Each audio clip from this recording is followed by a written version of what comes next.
Hi అండి, good morning. కాకరకాయ ఎగరబెట్టడం ఎలాగో చూపిస్తాను చూడండి. ఈ సైజ్ కాకరకాయ కోసుకోవాలి. కొంచెం పెరుగు,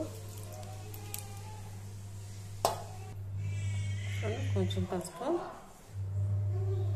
చూడండి కొంచెం చింతపండు. ఇది బాగా కలుపుకోవాలి. ఇప్పుడు చూడండి ఇలా కలుపుకొని ఈ పెరుగంతా ముక్కలకి అబ్జర్వ్ అయ్యేంత వరకు ఎగరబెట్టుకోవాలి. చూడండి పెరుగంతా తిరిగిపోయి వాటర్ వస్తుంది కదా, ఆ వాటర్ అంతా కాకరకాయ ముక్కలు అబ్జర్వ్ చేసుకోవాలి.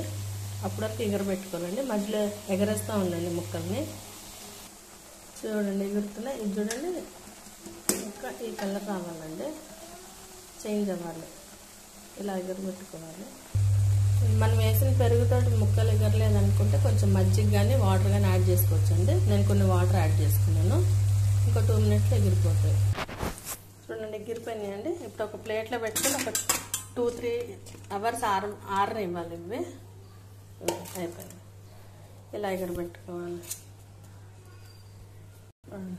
చింతపండు అదంతా అలా మిగిలిపోతుంది. ఇలా 3-4 అవర్స్ ఆరబెట్టేసి చేసుకోవాలండి.